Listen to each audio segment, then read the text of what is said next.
as someone who grew up on a farm and who's been doing the site facility management for the CSA here for the last 2 seasons, I'm really excited to introduce you to Keri and Jody, who are members of the management team on for Roxbury Farm, which provides the vegetables, fruits, and meat shares that are distributed here.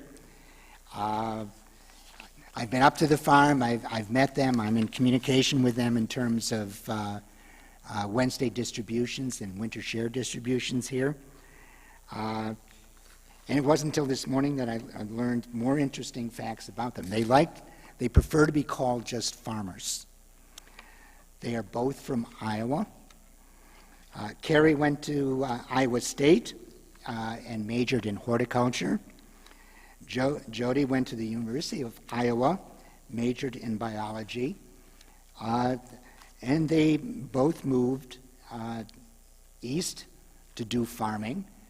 And being fooled by the last names, I did not realize they are sisters. So I would ask Jody and Keri to come forward, tell us about Roxbury, community-supported agriculture, and the importance of food.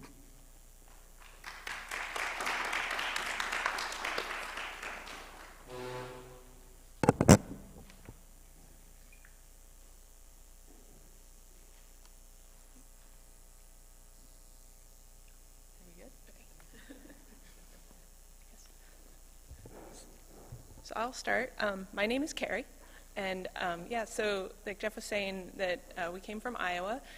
Jody came first, but she'll talk a little bit about that in a little while. And I actually moved up to Vermont, and I was a CSA farmer up there, and decided that, or we were trying to start our own farm, my husband and I ended up at a farm that was a farm market that we just grew, brought stuff to the store essentially, and I never had any other contact with the customers, and I found that I really missed being part of a CSA farm where we had connection to the members, and I knew who was taking our food and who was eating every day from the work that we did. And so after we decided that our farm wasn't going to work, and my sister at Roxbury said, you should come join us here. So in 2012, I moved to Roxbury Farm and joined them. So I'll let Jody talk about the farm.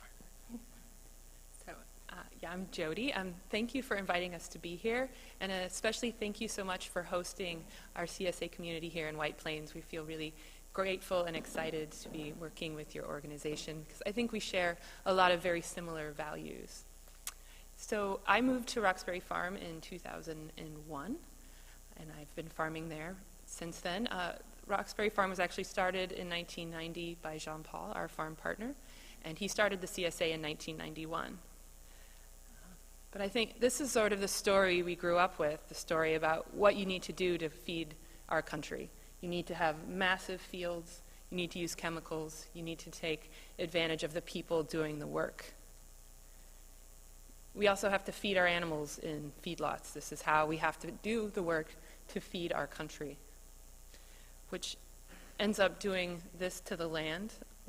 This is what has happened to the soil where we grew up, the most amazing soil in the country. Like whenever we go visit, we're like, oh, if only we could have that soil. And this is what we're doing to it. And it's also making us sick. We're not healthy anymore because of the food we're eating is not nourishing us. It's not feeding us. And these are the kind of carrots we grew up with. I mean, that's what, we grew up eating. We're like, that's a carrot. And so part of the work that Roxbury Farm has been doing in community with our members is that we want to tell another story. We want this to be carrots again. This is how we want people to experience food and to know that, whoa, carrots have an amazing smell, right? And so that is what sort of was the impetus of Roxbury Farm. And we could not ever do this on our own. Through our CSA members is what makes this possible. Because it truly is a partnership between the farmer and the customer. If we want to be able to tell a different story about what it means to grow food, what it means to work the land, what it means to work in community on the land, and what it means to be an eater, we have to work together. So this is what the farm looked like in 1990. It started with 5 acres. They had 30 CSA members of the first season in New York City.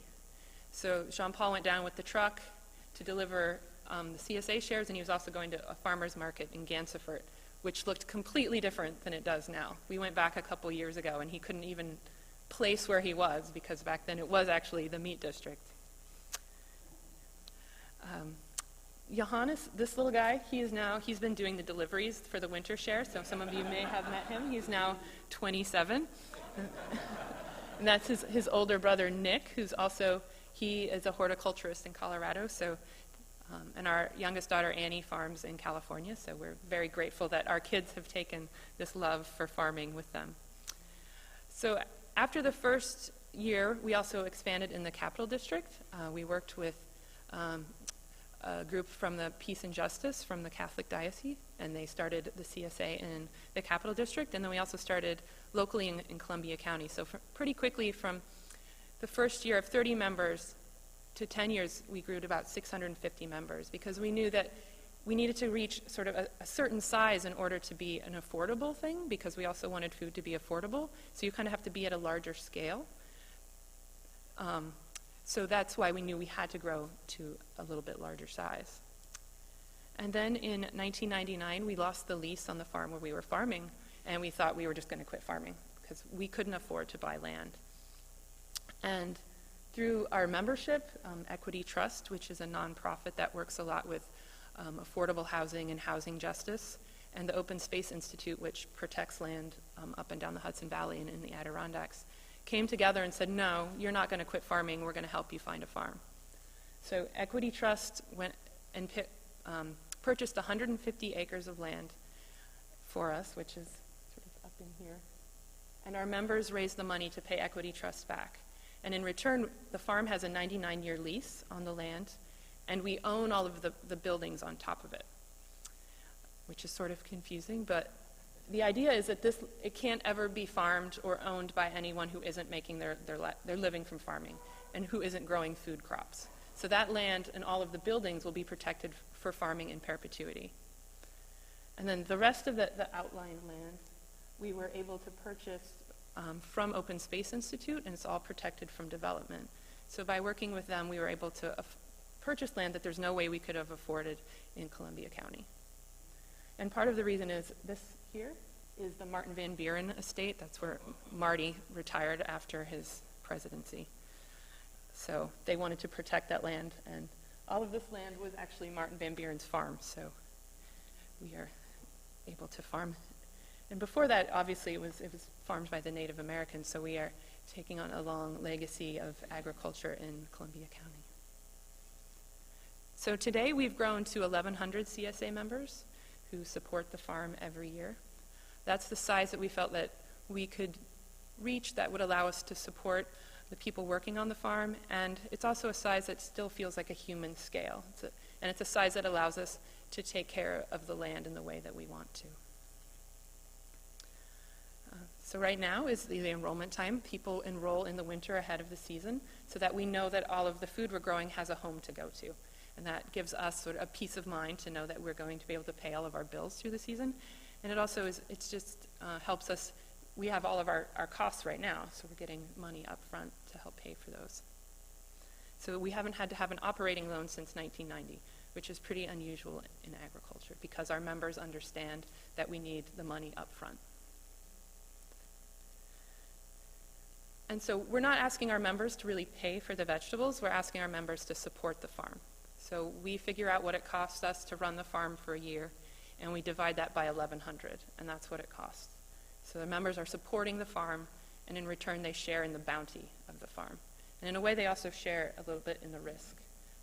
During Hurricane Irene, that was we lost 15 acres of vegetables, so our season was truncated by quite a bit. And our members understood that, and they were like, we don't want a refund, we want to support you so you're here next year. And I know a lot of other farmers were really struggling the next couple of years. And because we had our member support, we were able to continue doing the work we do.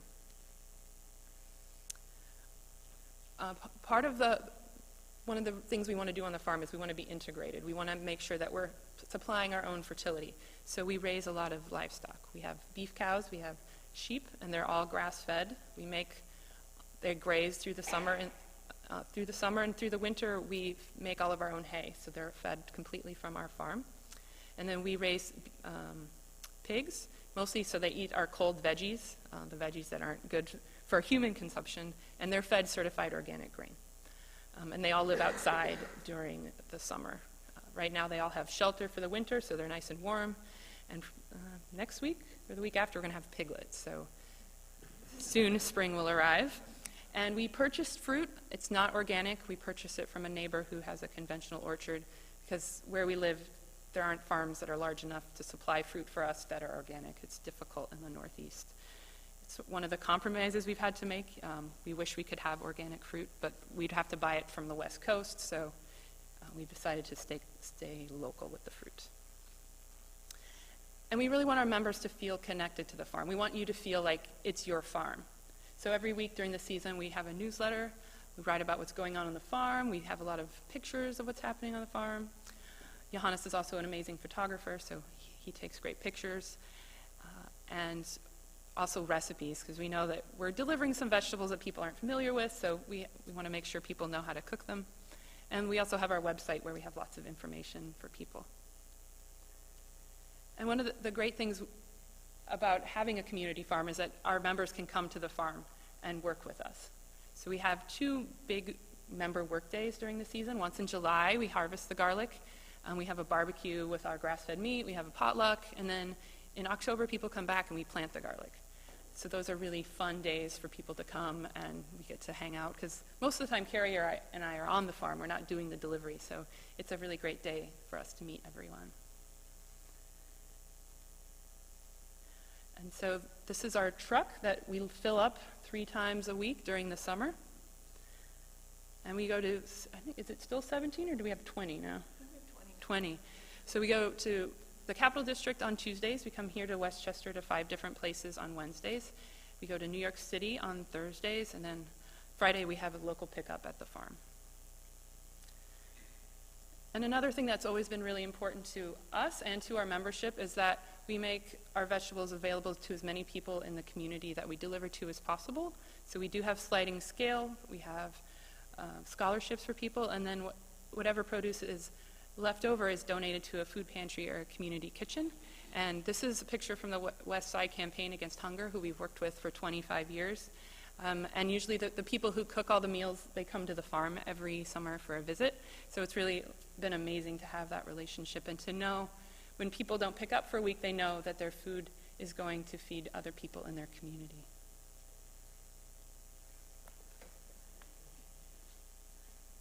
Take over a little bit. As Jody was mentioning, we like to really enforce the fact that this is everyone's farm. It's all of our members. It's not just our farm. So I was just going to take you through a quick season on the farm, see some photos of our land. So we're about 2 hours north of here, in between Hudson and Albany, on the east side of the river. And so right now, we actually have snow on the ground. So in the wintertime, we're really busy just doing animal chores, taking care of all the animals. And also this is when we're doing our planning and everything for the year. But so this is our sheep flock. They live in a greenhouse, which is really nice. It's sunny and warm and just a really pleasant place to work. And then half of that is where the pigs will be born in a couple weeks, and then we'll start lambing in mid-March. We're also doing our winter shares, which we just wrapped up last week, but we do have to do cleaning of some veggies and hanging out in the barn for the last few CSA pickups for the year. And then in just a couple weeks, we're going to start in spring, March 5th, I think that Monday we'll start putting seeds in the greenhouse. This is our vacuum seeder. And it will look like this. I'm so excited. It will be green again. And here we have pictures of our piglets coming. It's always fun. And then the lambs. And that will happen for about a month.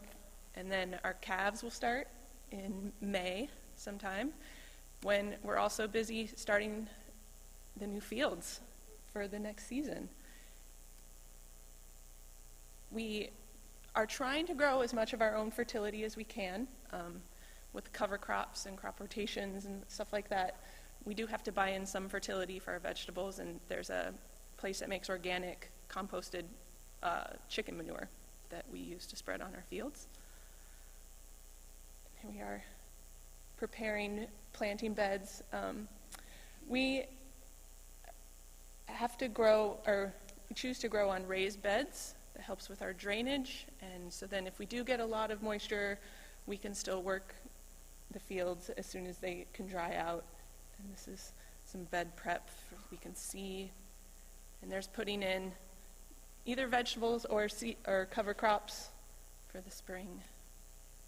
More cover crops, trying to get fertility in the ground. Some of our crops, they need a longer season and they need more heat, so we lay plastic, and that's our machine to lay the plastic, and then we can transplant the vegetables right into them.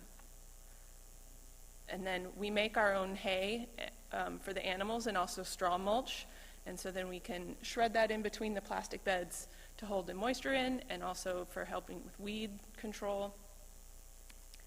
And then we cover up those plants, and it makes them ready a little bit earlier, hoping that we can get crops the first week of June for our first distribution. So there's some lettuce growing under row covers. Spring is also when we plant the potatoes for the whole season. And there's a crew transplanting. We do have a lot of equipment on our farm. We all want to keep farming, basically, and so we have a lot of things that will help us keep our bodies in shape, and so that we're not on our knees all the time and can hopefully do this for a lot longer. There's our greens planter for doing lettuce and salad mix and some small crops. And then it gets to summer, things are pretty. There's our tomato fields, everything's staked and trellised. Potatoes, when they flower, they're really pretty. Onions and garlic, also that are on plastic and in the mulch. And our pepper fields. And sweet corn is one of our favorites. So our day kind of starts in the morning with harvesting and washing. But the one thing that we started just a few years ago is that when we're over there at 5:30, kind of gets a little crazy, everyone's running around, and we needed a moment to kind of come together and make sure we're all on the same page and that we can start the day. And so we started reading a verse every morning by Rudolf Steiner, and he wrote The Calendar of the Soul. And he wrote it during World War I, and as that was in the matchbooks that were sent to soldiers on the front lines. And there's a new verse every week, and it goes through the whole year and kind of reminds you what else is out there. So when you're in the trenches, you remember that and your connection to the cosmos and to the seasons and to the whole world that's out there. And so we start each morning by reading that verse for the week, and it's just a reminder that it's not just about the work that we're doing each day, it's also that the bigger story and the bigger connection that we have. So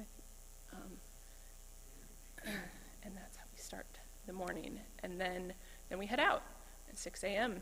We're out harvesting the salad and the herbs that are going to go right onto the truck and get delivered that day, as fresh as they can be, and making bunches of vegetables. We're spending the time washing. And then after breakfast, we have our late morning, all the plastic culture and sweet corn, everything that can get a little bit warmer before the end of the day. And then we try and have everything out of the field before lunch so that they're in the barn and getting cool and not out in the heat. Then we talked about the garlic harvest that we do with the members. We also do a big onion harvest on our own, but that's through the summer as we're trying to get the crops into storage that then we'll hold on to through the winter share. It's also the time we're trying to work in our cover crops for our soil fertility. Trying to raise that. And there's some more picture of that. And then we make all of our own hay and straw and get that in the barn so that our animals have that food through the winter and then the straw that we'll use in the vegetables. This is when our animals are rotating out on pasture through the summer season and doing a lot of weed control in the afternoons on our organic farm. And then that gets us into fall. Fall is a beautiful time to be on the farm. It's really fun. A lot of brassicas, broccoli, and kale, all of those crops that we harvest from, bring in a lot of food. It's also then when we start doing our bulk harvest of potatoes and sweet potatoes and root crops, and everything goes into these big macro bins that then we can stack and store in coolers and then eat from those all winter long. And then finally, we get the cover crops that are going to be in the ground through the winter to protect from erosion, and then will come up in the spring. And then that wraps up the season on the farm. So I have just a quick quote that we had written here, hoping that we can continue to practice this different approach, that we can slowly change our paradigm. And at one point, we hope to hear ourselves saying, we should perhaps think of agriculture not as humanity's dominion over nature, but rather as nature's gifts to humankind.